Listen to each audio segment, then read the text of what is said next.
drop this down. Let's drop this down. There's a lot of stuff going on here. Make sure my mic works. All right, mic should be good. Mic should be good.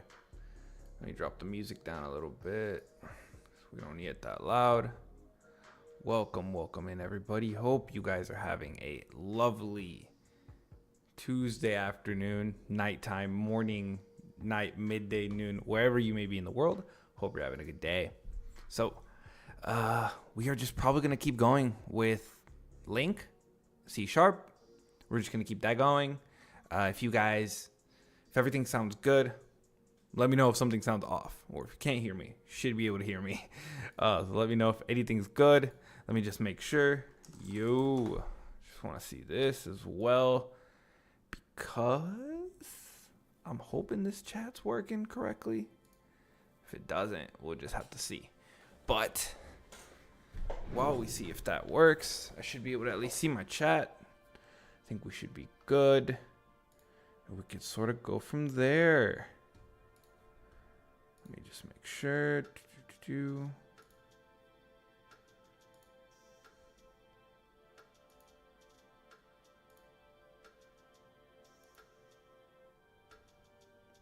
All right, so we should be good, I think. It's fine.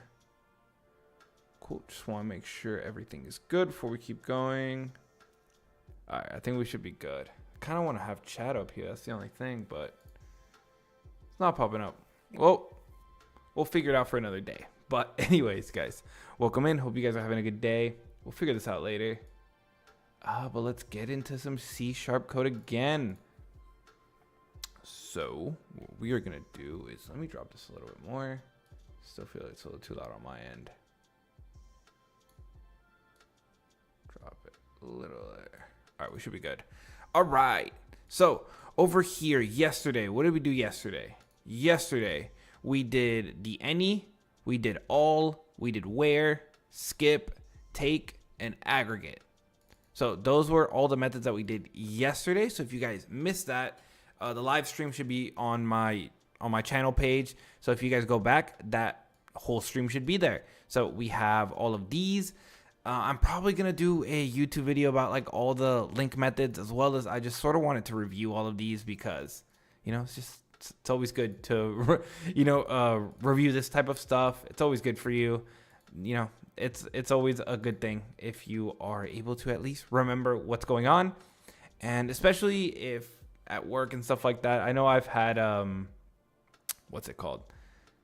Yeah, I just know I've had it come up. So there's definitely stuff that I want to know and be up to date with. So let me come back here. And now let's move on to, which one are we going to do? So should we do average, cast, concat? Concat. Let's work with concat. Let's see what's in concat. Cool. Let's get into this. Again, thank you guys all for being in here. Hope you guys are having a good day and are straight chilling. So hope you're doing good. And we're just going to keep going with that. So if you weren't in here yesterday, we are using my database that I've used in a billion videos. If you guys are fans of the channel, have watched any videos, you guys know I use a sample database with a bunch of Pokemon data with a regions table, a type table, and then our Pokemon is our main table. So that's the data that we have in here. And then we currently have this API, which in here we just are sort of working in this method, and we're just kind of working through different methods. We've already done where, we have our any, we worked through all. And then I think here is where we probably got in one of the like more interesting things that I had not worked with, and that was using range. So we used range whenever we were working with skip and take for pagination. And then we also were working with aggregate. So that was the other one that we kind of went through, but this was sort of an example that I already had from a previous video, but it was good to kind of go back and check it out. So let us dive into concat. So concat, it concatenates two sequences. So is there anything deeper in here that we need to figure out? So the type parameters, the type of the elements of the input sequences, the first sequence, second sequence, and it returns an I enumerable. So first or second is null. That'll be a problem, obviously. So let's look at the example that they're giving us right here. And if this is, hopefully it's easy to see. I feel like it should be easy to see, but still, let me know. I think it should be zoomed in enough that you guys should be able to see this. So in this example, they have their class pet, the name and age. So they have a list of pets here. New pet, Barley Boots, Whisker, and it returns cats. They have dogs. So they're trying to combine the two lists of cats and dogs to make a list of cats and dogs. So that's all they're trying to do here. So they essentially have this concat that gets called. Okay, so they just basically have this method. Yo, what's up, Krish? Krish? Yo, what's up, man? Hope you're doing good. I don't know if I'm the GOAT, but I'm definitely a guy. So shout out, man. Thank you for popping in. Appreciate you. Oh, Boston Celtics logo? Interesting. Not judging, just interesting. So concat gets cats, gets dogs. And then we have our query IEnumerable of string. Okay, IEnumerable of strings. So then we take our cats. Oh, they're just grabbing the names of the animals. That's what they're doing. So they basically cat select the name, and then they're concat with the next dog's name. So then they're basically just grabbing all the cats, grabbing all the dogs, and then they're just putting it together, and then they are looping through that. Okay, yeah, so Bounder, Snoopy, Fido are from the get dogs. Gotcha. All right, I see what they're doing. So they're basically doing, we get all the cats, then we get all the dogs, and now let's print it out. Cool. So that's essentially what you would do. So is there anything more interesting than this? Is to construct a collection, for example, an array. So this is one of the interesting things when you're like going through these documents is I feel that obviously .concat, that works. It works for like a billion different things in the same way. But I don't know if we're going to get here with this one. But at least with like where, or even with the take where we had to use range, I think when we had those and you're like going through the documentation and you get to a certain point, you're like, oh, okay, there's like some weird random edge case or thing that you can do that maybe it's not common when you're working with them. Like at your job, you're just like, I just need to do the regular functionality. But maybe there's some weird thing that you can do that you didn't know because you didn't take the time to read through the long documentation. But we got time here. I'll probably be live for like an hour or until I get hungry. We'll see. But yeah, just want to get on here, chat a little bit, code a little bit, study a little bit. It's good for me, good for you, good for all of us. So let's see. An alternative way is to construct a collection and then apply the select many, passing it the identifier selector. Following example demonstrates its use of select many. Okay. So again, gets the list of cats and dogs. Then they create a new list of the cat, comma, the dog, and then they select many. The name? Why would you want to use? Why would you do this? I don't know why you would do this. I'm gonna be honest. I don't know. I don't really know why you would do this. It feels unnecessary, but yeah, I don't know. It feels unnecessary. They have so they're making like a new list of objects of all the names of the cats, comma, all the names of the dogs, and then they select all the names. I guess. I guess. Maybe I'm in something there, but that just seems like overkill.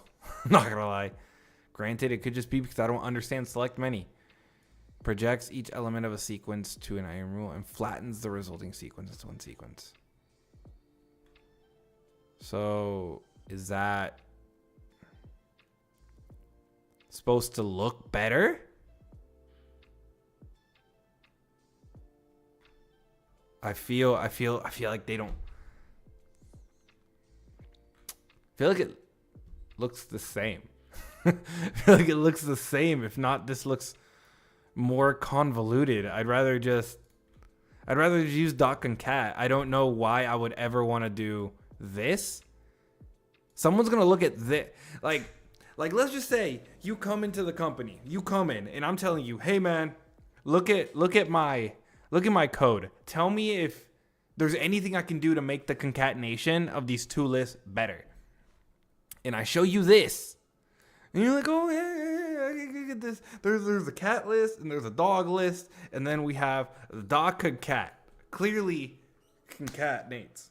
Get it? Okay. But now let's move down here, and I show you this. You'd be like, okay, so we're making a new list, and then we're throwing in all the cat names, then we're throwing in all the dog names, and then we're selecting all the names. I think you could get to that same place if you knew it was supposed to concatenate, but I think it would be like unnecessarily not clear. You get what I'm saying? I think it would just be unnecessarily not clear instead of just straight up using concat. I my humble opinion, I would just use this, because I think always when it comes to code, if you're just being clear, that's the way. Like, you, even if this could be more performance based or cuter or whatever it may be, this is I don't know.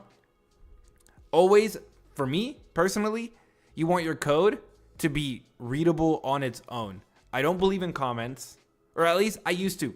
I used to believe in commenting in your code. Now, I kind of don't. I don't believe in that anymore. That's a philosophy thing. I don't believe in comments in code. I think when you're younger, leaving comments in code is something that gets recommended to you, especially in school. And I thought that was a good thing to do. But then the more like I've learned to code and I've gotten better over the years, I've been working like 8 years now in the industry. So I got my stripes at this point. And I'm like, you know what? I think your code should speak for itself. And if someone reads your code and they can't understand it, not because they're like rookies and have never coded. Like if another developer reads your code and they're struggling to figure out what it does, then I think it's a problem with your code. I don't think you need like, hey man, let me write a comment here that says this concatenates. I definitely think if your goal as a developer should always be, yes, write the most efficient, elegant code and be cute about it. Yeah, that's awesome. But I think definitely if your code can be just understood easily without having to be like, hey dude, what does it actually do? I think that's a sign of like you're writing good code. If it just, you look at it and you're just like, I can go line by line and I can understand what it's doing. I can understand that, you know, this gets a list of cats, this gets a list of dogs, and then this concatenates them. So end of my rant. I don't like this. And I guess we'll get to the select menu later. But I don't like this. And then, so again, deferred execution. If you guys talked about that yesterday in my huge rant about what deferred execution is, essentially this doesn't execute. The concat doesn't actually happen until you actually have to iterate over the item. So until you do this, it doesn't actually execute. What else? Okay, so that's really it. So I guess let's do it. So let's just go ahead and grab, what should we grab? What example do we have? I think we have, this gets us only water type Pokemon. So let's do that. This gets us only water type Pokemon. And then let's get only fire type Pokemon. Let's do that. Let me just look up what the type of fire type Pokemon is, because that's what I don't know. Also, yesterday I just got like, what is it called? It's called a pop filter. I don't know if you guys can see it. It's like right there. It's like on the mic. And hopefully going forward, especially when I record my videos, whenever I do the pop sound with the letter P or the letter B, it doesn't sound too vicious in the headset. I know that's been an issue for a while, and I finally addressed it, guys. So shout out to whoever actually told me what these things are called, because I didn't understand that that's what they were for. That was on me. That was my L to take. So fire is type 2 in my database. So let's do this. And then let's just select. Let's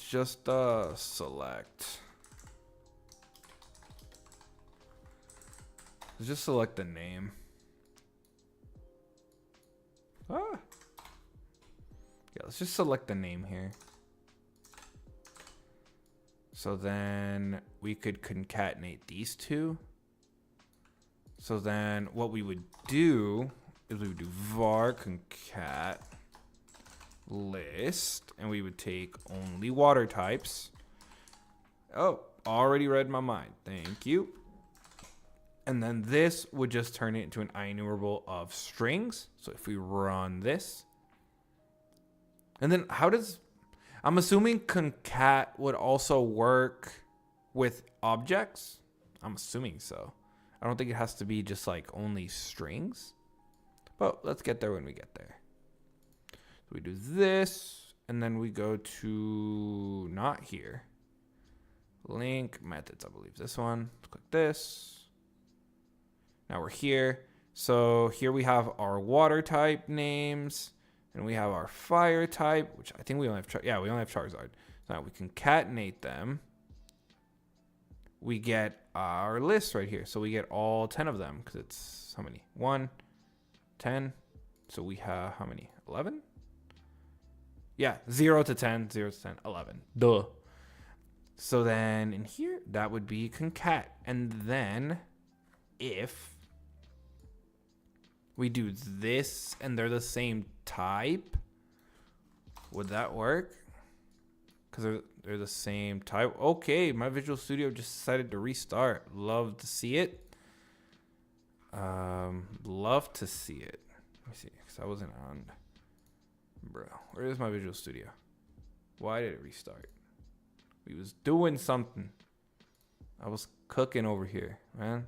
Trying to stop me from cooking. All right, so I'm assuming this would just be a list of Pokemon. So let's just do 2 lists, so it just creates it as well. So I'm assuming this should be good. To be honest, I feel like it should be good. Let's see.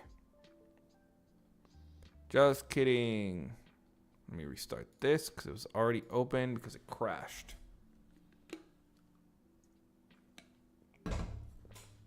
So in here, LINQ methods, test, all the way down here. Okay, yeah. So it just threw the objects together. So as long as they were the same type objects, it concatenated both lists. Cool.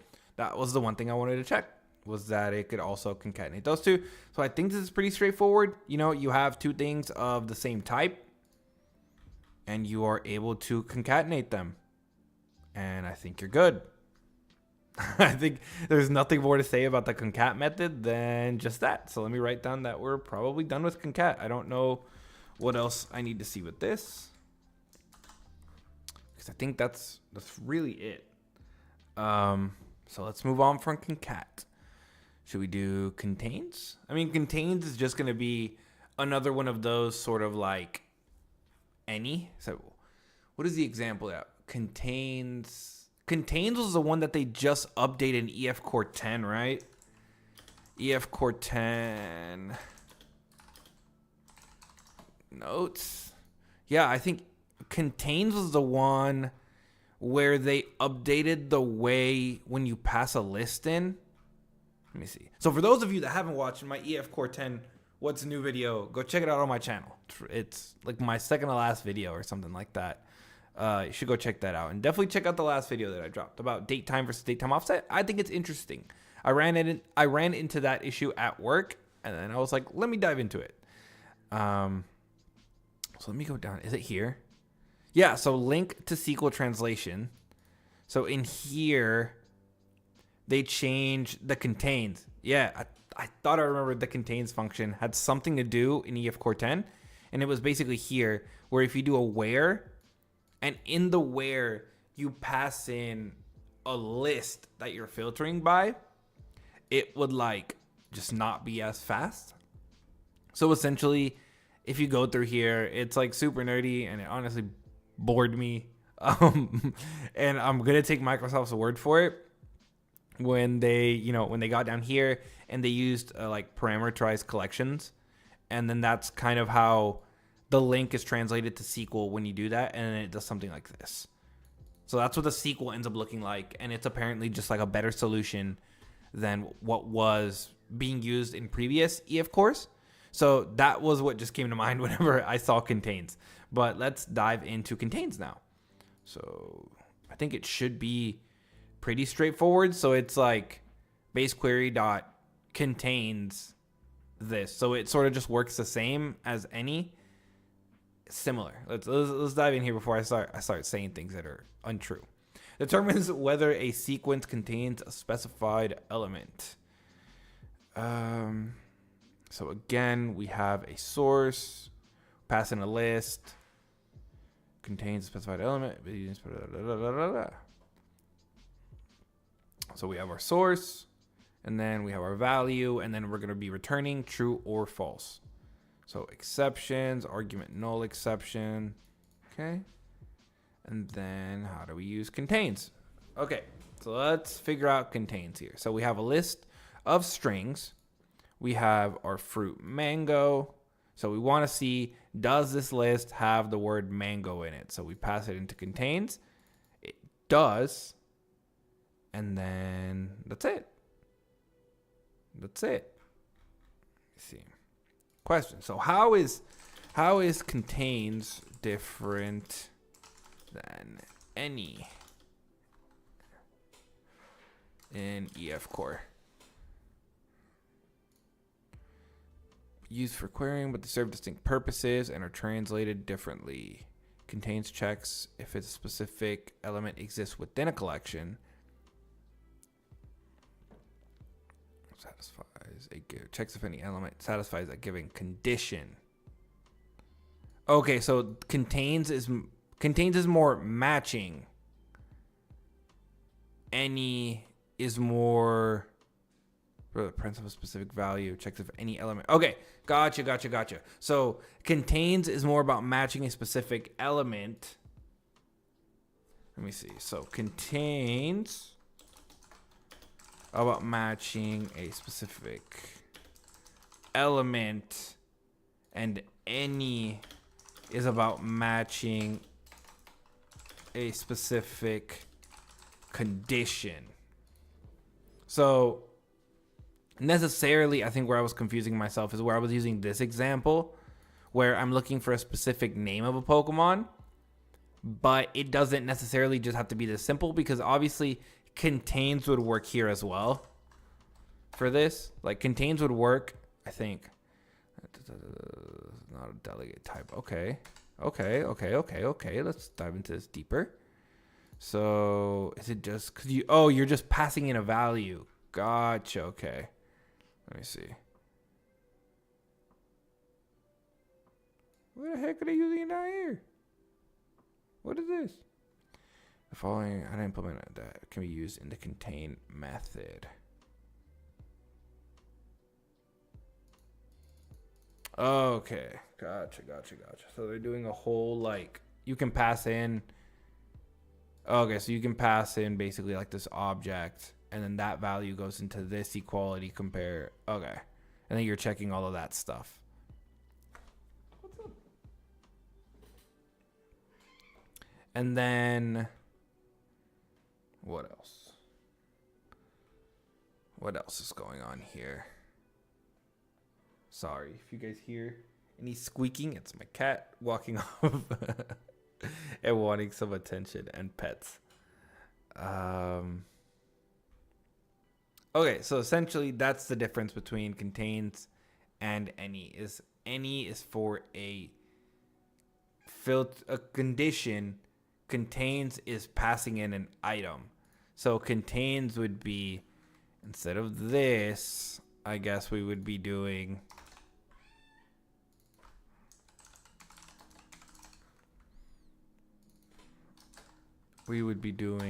this. And then this would be here. But then I know that this is for contains. Okay, so this is where we maybe get into something interesting. Because I know if this was like a list of strings, this would work for sure. Like if this was this in here, I know if I do var x equals only water types, and then I do dot contains Squirtle. Cannot convert string. Okay, yeah, because you're looking for an object. Yeah, because you would need an object that also has Squirtle in it. So you would be matching a specific value. Got it. But, so if I change this one to dot select x dot, hate when it does this. Does this, and then this x dot name. And then obviously this would fail. But then now this would work because it's a list of strings and we're matching on that. And then it would eventually match to that. So it would be good there. Okay. So then this would be fine in this case. So contains would be fine here. And then I think for these, it's just where you get a little bit, because you're just checking booleans essentially. So this is another one of these that just returns a boolean.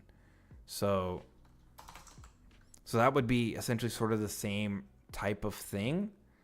But how would you use this with something that's not a to list? I'm probably done it. I'm just blanking right now.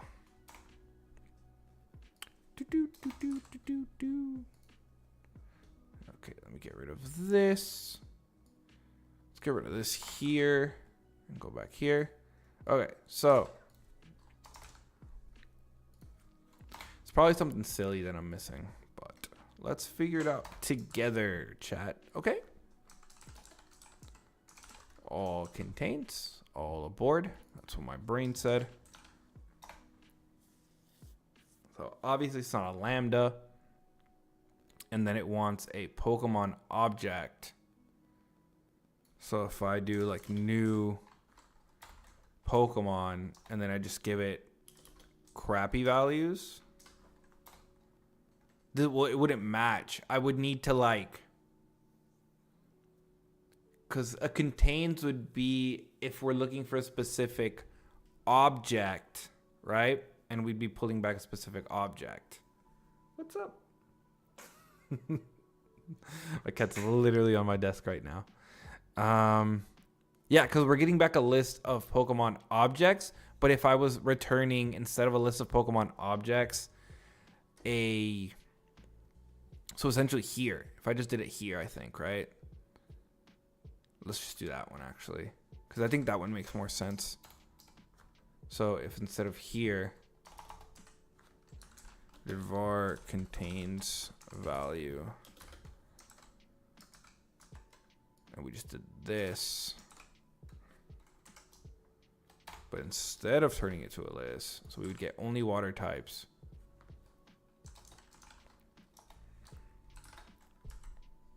Contains.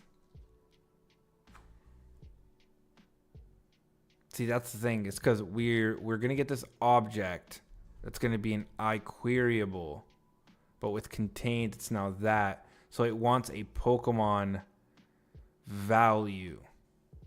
So we would have to pass in a Pokemon with the value of Squirtle. So if we did Squirtle object and we did new Pokemon,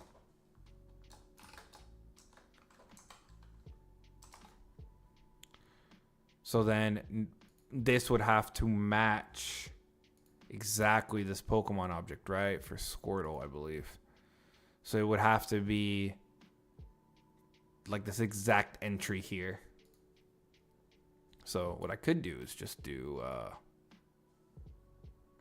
this, actually. Be easier than creating it. Dot where x dot name equals Squirtle dot first or default async Then I think I'm gonna wait. Yeah. So then we have Squirtle object, and then we put that in there, and we should be able to tell now. We should be good now. So let's test those two. So let's test those two. So let's see the contains within like a LINQ query essentially, where we're using iQueryable at this point.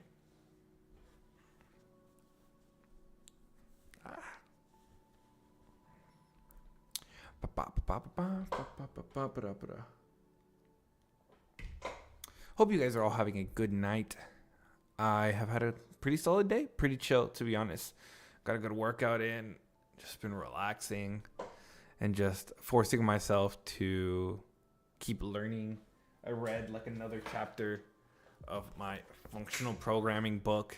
I'm getting deeper into it. This is honestly good read, especially if you've only ever done like object-oriented programming. It definitely changes your opinion on things and just like gives you like a better view of everything, you know? Why is this getting stuck? Oh, there we go. I was like, why is this not generating? That would be embarrassing for me. So, okay. So this should get us a Squirtle object with everything in here. And now, yeah. So now we have our list of only water types. And now we're checking, hey, does it contain this exact object? Cool. And then if this would be, and then if we used any here, this would not have to change to a lambda expression. So then we would do x dot name equals Squirtle and Pokedex number equals blah, blah, blah, blah, blah, blah, blah. Something like that. So, okay. So that's gotcha. So I was like, for a second there, I like blanked on what the difference was, but that's the difference. Is one, you're using like a condition. The other one, you're matching a very specific item that you need to make sure that you're like looking for or finding or whatever that may be. So yeah, true. So those are the two ways of doing that. Cool. Okay, cool with that. Cool. So that is contains. Not as exciting, but we're done with it. So let's move on to another LINQ method. Let's close that. We already did aggregate. We did all, any. So as enumerable, I think that's just to cast to an enumerable, right? So I don't know if that's exciting. I don't know if as enumerable is very exciting when we're just returning enumerable. So I think we could skip as enumerable. So let's go to average. Computes the average of a sequence of numerical values. So that one is pretty straightforward. They have it. Wow, that is a lot of different overloads that you can do. Oh, it's because it's all the different types of like numerical values, right? Got it. So average, numerical single. Cool, okay. Sequence of single values to calculate the average of, and then it returns a single number. So what is in here? This is going to be a super long page of all the overloads. That's what this is going to be. Okay, what is this? So yeah, you have a list of numbers, you call average, and it gives you an average. Makes sense. That is what I expect from an average function. This also is giving you the average length of a string. So we have a list of strings, and they're calling average on that. How to use average to calculate an average. The average string length is, okay, what's the difference between that one and the other one?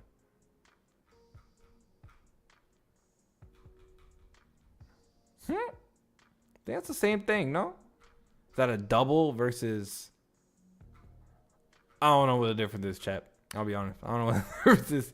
I think these are all just the same example.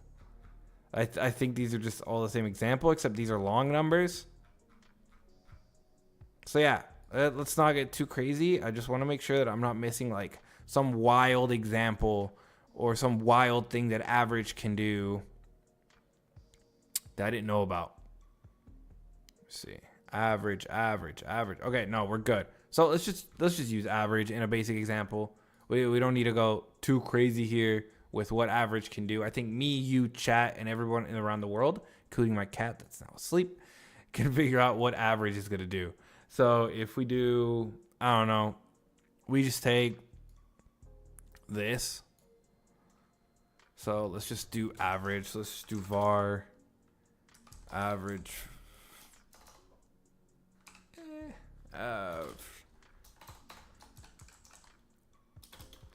And then let's just do not that. Let's do database context. Where did you go? There you go. Let's do that. And then let's do the average. And then it has to be an expression. Yeah, so we could do of the Pokedex number and then just return that. So the average of the Pokedex number will be all of them. So we'll just see what the average is, and then that should be average, and we can just move on.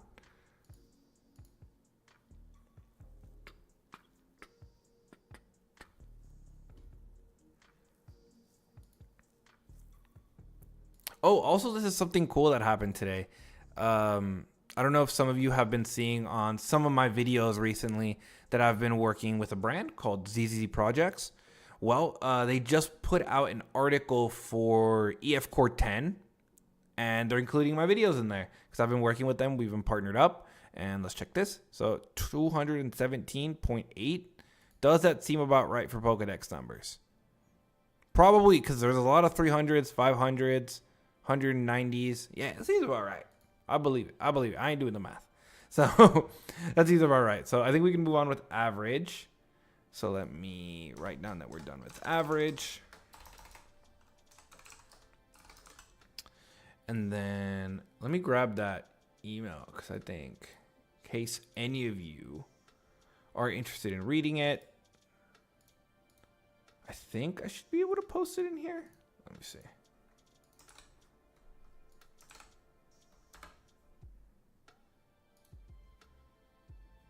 Yeah, there you go.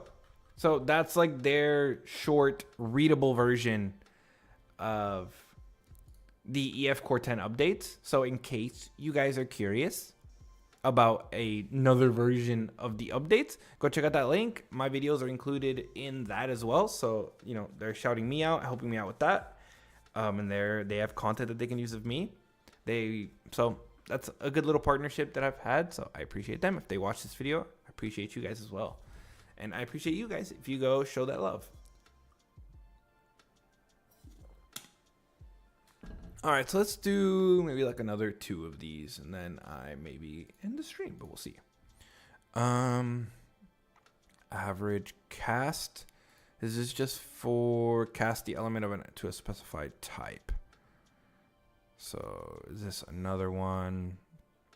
So we have a list, and then they're casting it to a list of strings, I think. So they're doing from array to a list of strings. That's all they're doing here. Yeah, I think that's all they're doing here.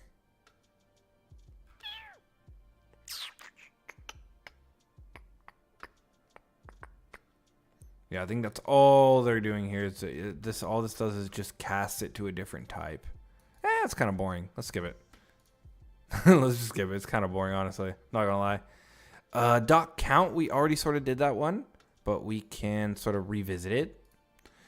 We did dot count when we did the aggregate, I believe.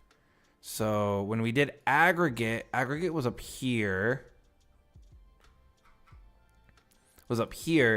And we talked about counts here, where basically we would only get the Pokemon, and then we would just do a count where you can pass in an expression, and this will filter based on that. So in case some of you, and I've done this, so I will raise my hand as well and say that I have done this before. I could be part of the problem. But sometimes I forget that count also takes like a condition, and I'll end up doing something like this. And then I'll like do this. And while technically not wrong, chat, it's unnecessary. And it's a big L in my face. So you don't need to do that. What you can do, you can just use a count function. And then inside of there, you can do your filter, your expression, whatever you need to do. You can just go in here, or you can just call it blank like that, and it's just going to count up whatever's in here. Or you apply a filter, and then you do a count. But before we do that, let me now read the article and make sure that there's nothing cool or fancy that I'm missing. I don't think so, but we can see. So it returns the number of elements in a sequence. So fruits, counts the fruits, gets the number. And then I think the only thing is just where you're storing it, because here they're just basically checking if there's an overflow, like if there's just a crazy amount of items that's too big for like int 32. Yeah, here they're just basically showing what I just showed, where basically count can also take like a filter. And that's it. And then they just kind of link to aggregate, which is what we already talked about. So, okay, I think we can move on from count as well, because we already sort of covered that with aggregate. But I should make a note for when I eventually make this video that those two sort of go together. So it'd be probably cool to knock those out. Default if empty. These are interesting. Returns the elements of this or a default value singleton collection if the sequence is empty. So this is just if it finds no value, send a default so that you don't just return like a null or an exception or something of that nature. That is what I believe. That's what I believe. Let me see. Let me go through here a little bit. Let me go through here a little bit and see if I can't figure out what's going on.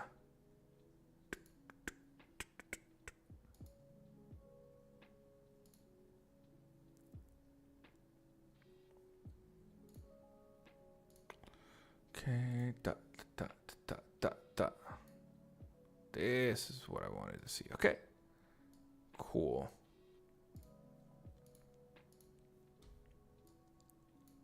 Okay. So source, return to a default value. And then source is null. Okay, so how do you actually use default as empty? This is one of the ones where like I know it exists and I sort of know what it does, but I want to know if I can use it better, worse. Better, worse? I don't know. Let's see. Name, age, list of pets, new list of pets. So it's again the cat names, age. So print them out. Okay. But now, okay. So I guess if this was empty, they're using default if empty here. So now we have a list. So it just produces a 0 because we have a list of ints here, and then they're trying to loop through an empty list. And instead of it crashing because it's empty, it just throws a 0 because this is a list of numbers and 0 would be the default value. So I'm assuming if you did this, it would also do like a null. Right? So the type parameter is default value. Okay, so yeah. So it returns, so it would be like null if the name of the pets was empty.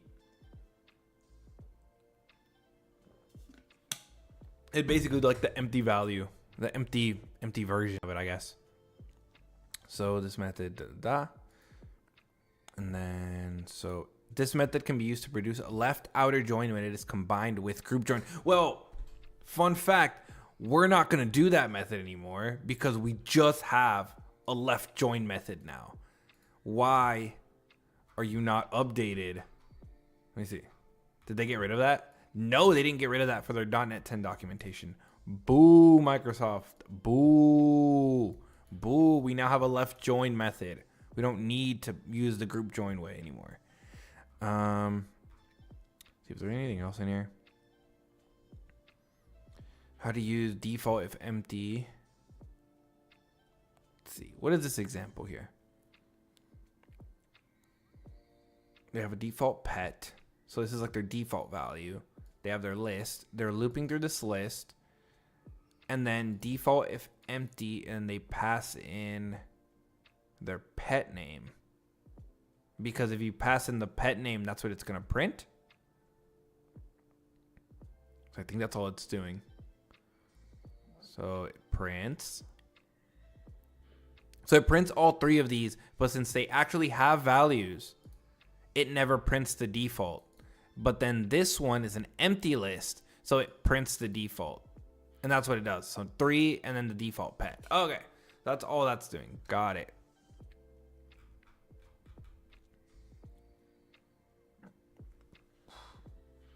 So essentially what this does is if we were going to do, like if we were going to do this, I guess.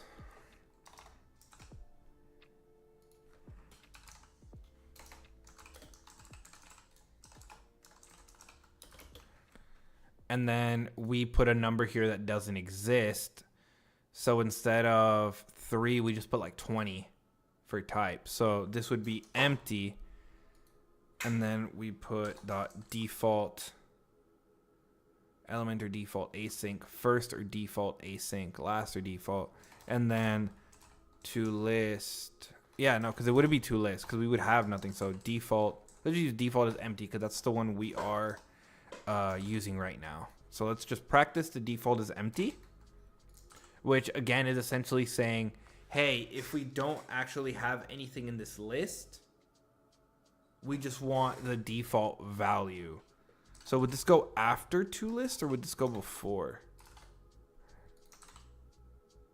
Would it go before or after? I think it would.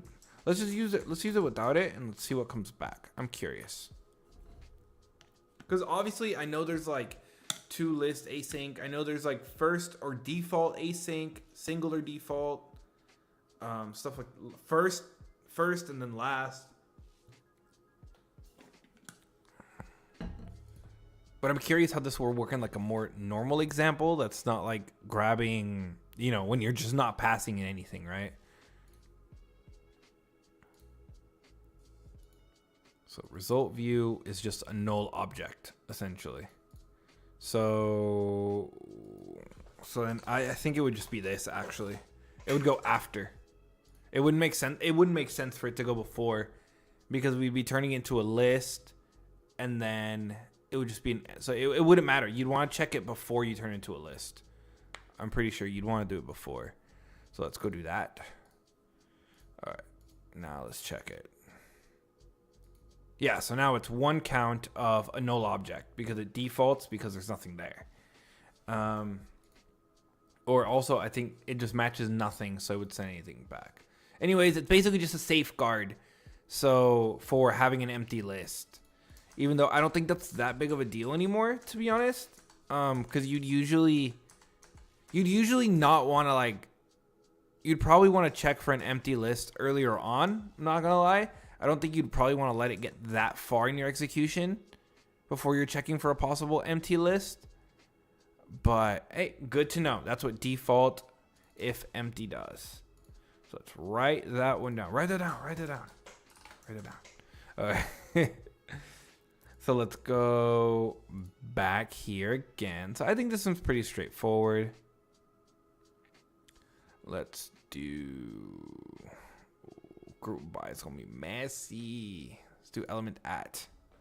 So element at returns the element of a specific index in a sequence. So I'm assuming you have your list and then you're passing in an index. So index 1, and then it's just gonna return that element of whatever's in there. So you can obviously have a null exception. You can have the argument is out of range. Okay. If the type of source implements ilist, blah, blah, blah, blah, blah. Anything else? Okay, let's look at this example. So we have our string name equals Tommy, Terry, Henrietta, Magnus. Okay. They are a random millisecond. Oh, they're generating Are they generating a random number? And then they're just choosing the element. The name, yeah, they're okay. So they're doing a random number, and then they're just choosing a random number between 0 and however many names we have in here, and then just picking a random one. That's all they're doing here. But it's basically just element at a random number. Okay, so that's all this is. So basically, it's just we have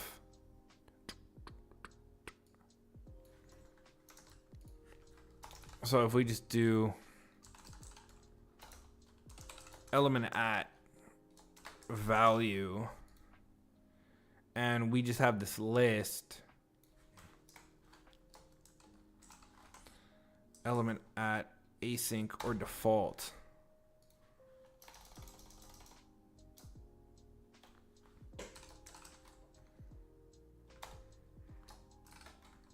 And then it would be like, wait, no, because it's, let me see, what is this? What is it again? Oh yeah, we're passing in a number. That's what we're doing. We're just passing in a number. So we pass in like 1. So the Pokemon that we would expect to come back would be Tyranitar, I believe.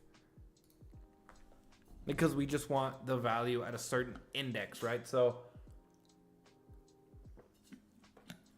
essentially this would be like another way to kind of hunt for a specific value if you're trying to extract something out of a list or just look for something. You would just sort of do this. Or if you know that some specific item is going to always be at this point of a list or something of that nature, right? Then you can just pick it out. Yeah, so Tyranitar at element 1. Cool, easy, nice. Okay, so yeah, that's all element at is. And then obviously at or default is essentially just going to return a default. So I'm assuming if it finds nothing, so we just do 40. I don't have 40 Pokemon in this. This should just return a 0. Or it should return, no, it should return null, I believe. It should just return like the default value. So if we do that, test, boom. Yeah, no, it just returns a default value. That's what I thought. All right, let's do one more, and then I might just call it element at or default. Okay, so element at and element at or default are here, and we basically just talked about them both. So we can go past that one pretty safely. And now we have, okay, empty should be an easy one to end on. Returns an empty that has specified.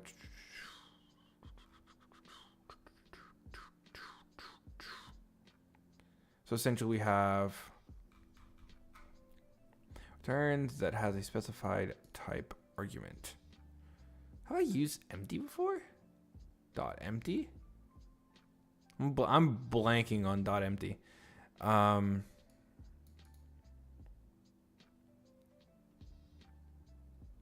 The following code demonstrates possible application of the empty method. The aggregate method is applied to a collection of string arrays. The elements of each array in the collection are added to the resulting enumerable only if that array contains 4 or more elements. Empty is used to generate the seed value for aggregate. Because if no array in the collection of 4 or more items, only the empty sequence is returned. Okay, let's go through this because I'm blanking on what the heck empty even does. I don't honestly remember what it does. So we have a list of names, a list of names, and a list of names.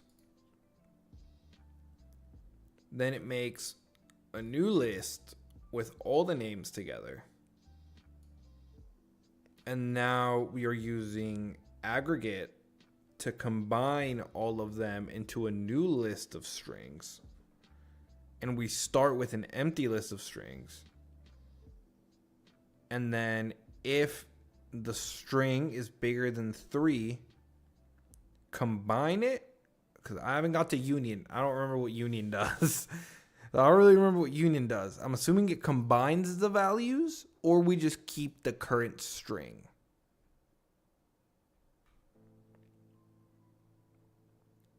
So that's Is that sort of what it's doing? Cache is an empty sequence. Elements. Okay, so I think it's just... Oh, excuse me. So I think it's just like for the empty values, right? Might need to look more into this one because this one's a little confusing to me. I'm not going to lie. The dot empty. And then how does it work with the union? Because I haven't looked at union. Produces a set union of two sequences. So, okay, so it's a different from concat, I'm assuming. Right? A union. So I'm assuming it doesn't have duplicates. Let me see, because union, we have two lists of data, and then it combines int1, union, int2, and then when you loop through the union, we're only producing 5, 3, 9, 7, 8, 6, 4, 1, 0. So we don't duplicate. So it's like 5, 3, 9, 7, and then 5, 9, 3, 7 already exist in here. So then we do 8, doesn't exist in this list. 3 already exists. 6 doesn't exist. 4 doesn't exist. 4 does. 9 does. 1 doesn't. 0 doesn't. Okay. So basically all union does, it's combining two lists, and then it also it has no duplicates. Gotcha. So that's what it's doing. But what does what does empty do? Is it just for creating like an empty version of a list? Like enumerable dot empty? What does it do? What does it do?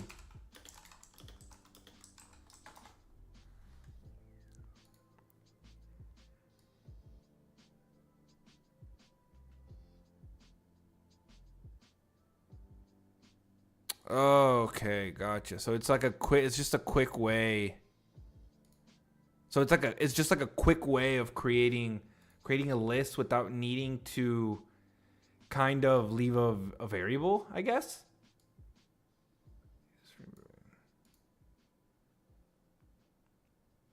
Okay, that's interesting. I didn't know that. That is interesting. Interesting. Okay. Let's go back here. So is it better to use enumerable empty as opposed to a new list to initialize an IEnumerable? So what is this?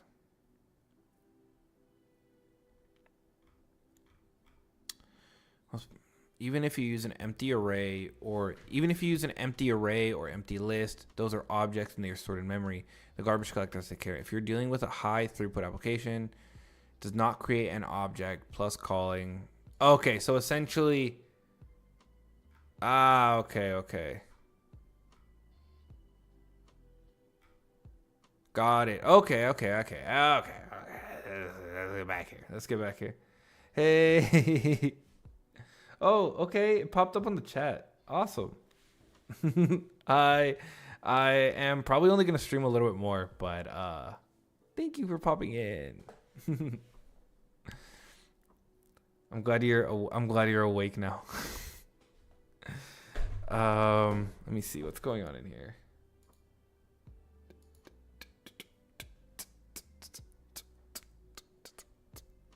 So empty. Okay, so empty's a weird one, is what we've decided. Empty's weird, but essentially, what it's doing is in here, since an aggregate. Let's go over here. So aggregate, what it does, either use a dynamic object that you have to create, or you create a class. So instead of doing either, what you do is love you too, and thank you for waking up.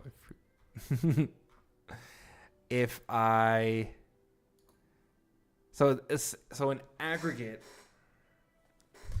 aggregate, instead of creating a new class or creating a dynamic object, you just use an empty IEnumerable, and then that's just your empty list. And then you just shove everything in there. Okay, that I get it. And then it's not creating an extra variable in memory. And it doesn't have to be garbage collected or anything. So it's just like an ease of use thing. So it's just an ease of use thing. So, okay. So it's essentially just an easy, quick way to just create a list to then do whatever you need to do. And you're not like creating a new variable or just something to assign to something else. Got it. Okay. Makes sense. Cool. Do empty. Ah. That was too bright. That was way too bright for me. Okay. And now let's go down here. Okay, so we've done all of these already. Let's move to accept. Produces the set difference of two sequences.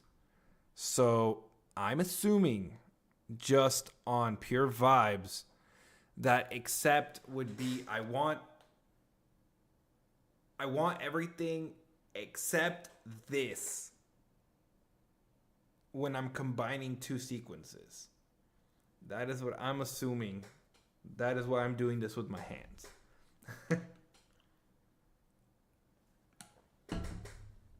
So produces a set difference of two sequences by using the default equality. The set difference of two sets is defined as the members of the first set that don't appear in the second set. The method returns those elements in the first that don't appear in the second.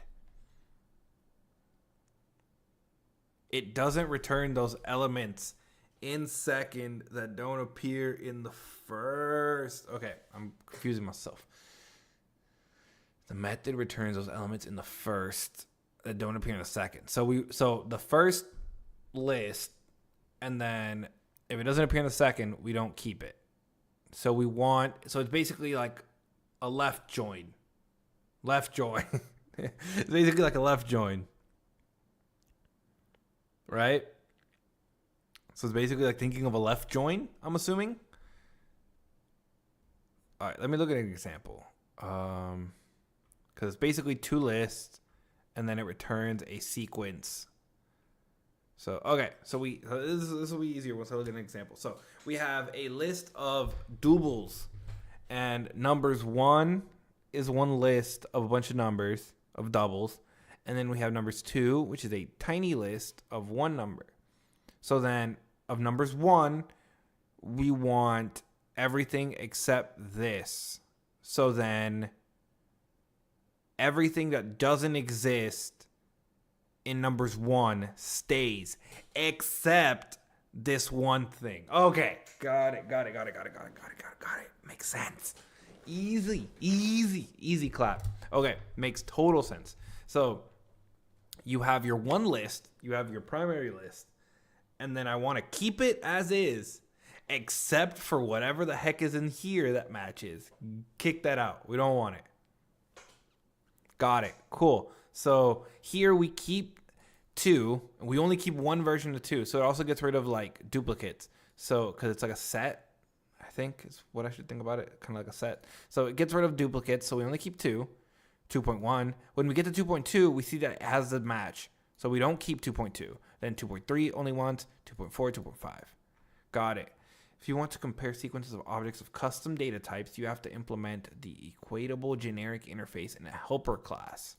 Okay, so that's fun. So basically you have to do a method that equals and then do something. Okay, if other is null, return false. Return this.name equals other name. Okay, so you basically have to do the compare yourself. So fruits here, list of fruits, and then we have a list of fruits too. And then in here, we're basically saying we want everything from fruits 1 except if it's in fruits 2. So since this is here and this is here, we only want orange and lemon. And then we loop through here, we get orange and lemon. I think this is pretty straightforward how this works. So let's see if there's anything curious about what the heck is going on here. And I honestly don't really feel like writing the equality compare. I'm not gonna lie, that sounds like not a fun time.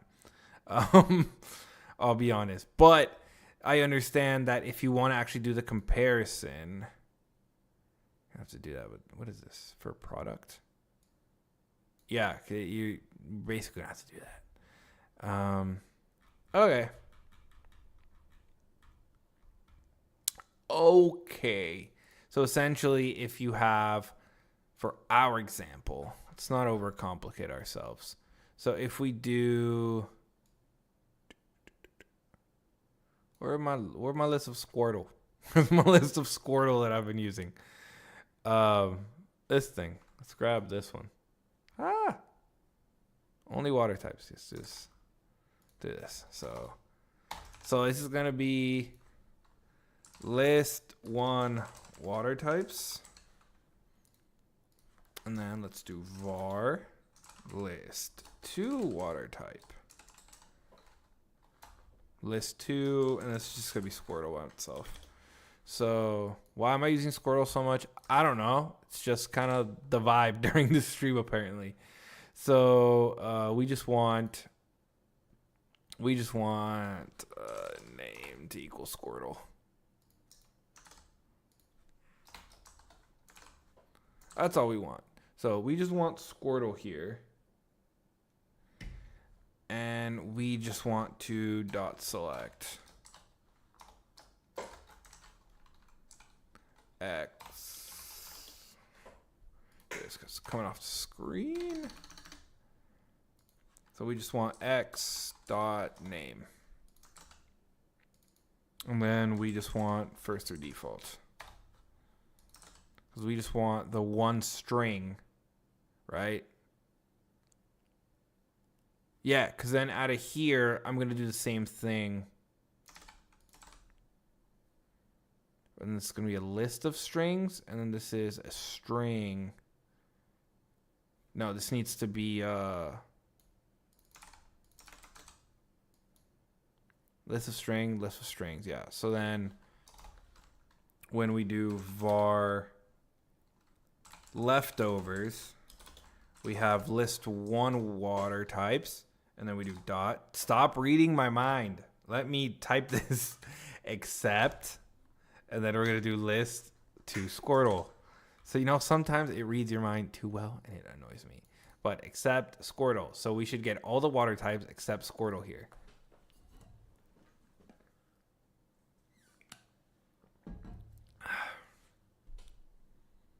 So if we do this, and we do a little bit of that, and we wait a little bit, and we are patient, as one should be patient, and we go here, we should see that in here we have 10, we have Squirtle, here we just have Squirtle, and then if we look in here, we should have everything except for Squirtle.